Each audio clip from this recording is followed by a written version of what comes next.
So umpire Gwyn Batten launches off this next race in the Princess Grace Challenge Cup between Ruderclub Potsdam and Ruderclub Germania Düsseldorf von 1904, and they are up against Reading University B crew. And as ever, you know, by this point, everyone's starts are slick and flying, and both these crews flew out the start, didn't they? Yeah, and you know, you're coming up against a full international crew, whilst your university crew. This is really tough. You know, that you're racing against some people who are full-time athletes, whilst you're a university student. I think if I was sitting in that boat, I'd be thinking, how can I unsettle them? So it looks like the Germans are a little sharper coming out the island. Both crews overlapping, very clean starts. We know, of course, that if crews decided to come over from Germany, they probably think they've got some speed. And we've got Maren Völz, Tabea Schenkel, Leonie Menzel and Pia Greiten, who are in the German boat, and at the moment looking very impressive coming out of the island. And hopefully we've got lots of people watching in Germany. There'll be lots of, I've already heard lots of German accents and voices on the bank, but hopefully lots watching too. And herzlich willkommen an alle unsere Zuschauer in Deutschland. Wir freuen uns, dass Sie bei uns sind. We have such an international audience here, and part of doing this live stream is because we want the whole world who's interested in rowing to be able to watch alongside us these spectacular races. And at the moment we can see the Reading University B crew under a lot of pressure, being asked a lot of questions. They're all in their first Henley. Alexander Grocott, Lucy Ryan, Anna Turner, Izzy Lancaster. So gaining experience all the time. What's important for them in this Reading crew? How do they manage the race from here on?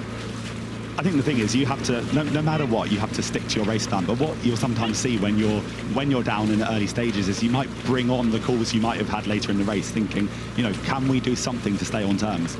Normally you might have said, right, at 500 metres to go, we'll start our wind. Maybe we'll start it at halfway. Can we throw them off course? I mean, there is huge experience in this German crew. We know that they have raced internationally, and they are showing that. I mean, really impressive.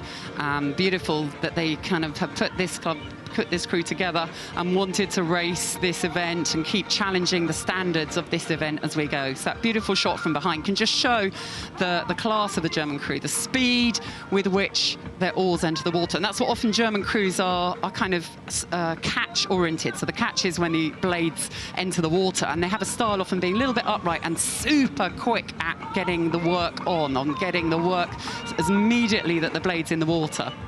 I used to think that all the time when I was a sculler racing the quad. Like, what is it that the Germans and the German coaches know that we don't? Because they were so good. I remember when I was at the Rio Olympic Games, the German men's and German women's quad won. They were dominant. And I was thinking, like, you know, we're trying as hard as we can too. What is it they've got such a sort of prestige in it? They've got a repeatable process that seems to kind of permeate around the country as well. This beautiful overhead shot of that German crew shows the accuracy. So this will be a beautiful one for coaches and athletes to kind of slow down as they came through there. The accuracy with which those blades enter the water as soon as they're square and before the legs have really started moving, doing such a good job, and that enables them to have a slightly longer stroke, to use all their power. But we know that in that Reading crew, they are giving everything that they have as well. They're trying as hard, and the whole point of technique is to try and get everything you've got to be on the end of the blade. Well, exactly that, and it's also been a great season for Reading University B. You know, they've won the intermediate quads at Bucks Head, they won the intermediate quads at Bucks Regatta, and now they are still here racing on the Friday at Henley Royal Regatta against Olympians. Like, that's a pretty cool year. It is, isn't it? And they have a fantastic team they've been building up there. Will Rand has been director of rowing for a long time, and, you know, again, supported by Chris Bartley and Simon Williamson, you know, helping these students to have this incredible sporting experience alongside their academic challenges and achievements. And they made a pretty big decision probably about 12 or 13 years ago at Reading University Boat Club to focus on sculling. They stopped doing any of the sweep rowing, which was, you know, quite different to a lot of the universities. But, you know, they have actually really stepped on the standard of what university sculling in the UK is. So it's you know, maybe quite an interesting, different thing to do, but paying off. So there we have again some wonderful shots that our cameras provide here, where we ride alongside this German crew. We see how relaxed they are, so powerful and yet relaxed, and that's the paradox of beautiful rowing. There's a sense of relaxation in between each strokes as they come together, and then a perfect timing of dropping the blades and pushing down the legs. So we really get to see how leg-driven our sport of rowing is when we can see it from that angle. The shoulders relaxed, no kind of lifting, no heavy movements in the upper body.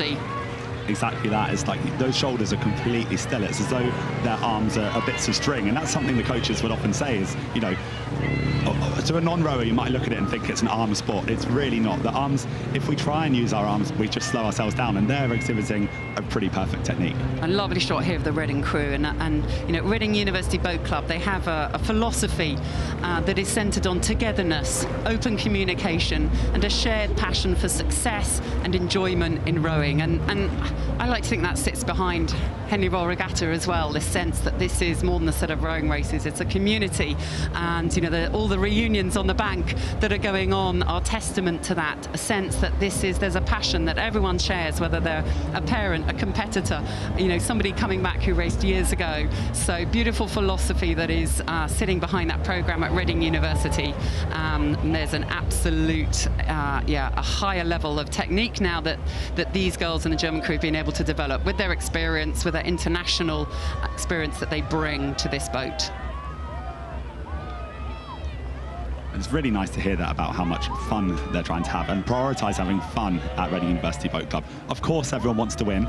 Only one crew can win. So if all of our happiness is based on whether we win the race, most people are going to be really unhappy, right? So I think there has to be more to it than just wanting to win.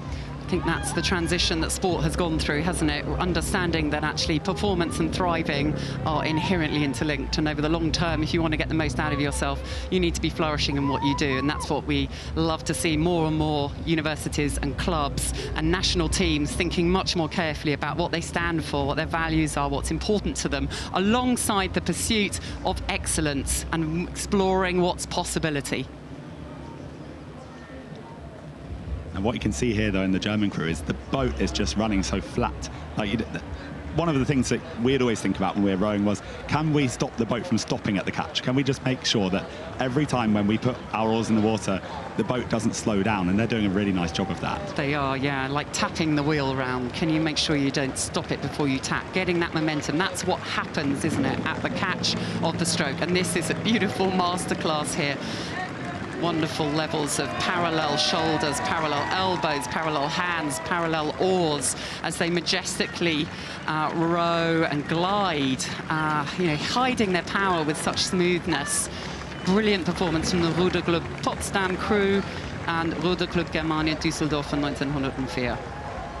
And they are cheered on by absolutely packed stands today on this glorious Friday evening as this wonderful German club reached the semi-finals of the Princess Grace Challenge Club, and we see the Reading University B crew who have acquitted themselves so well at the end of their race, the end of their Henley, but I think many of them will come back another year, take their experience into their winter training.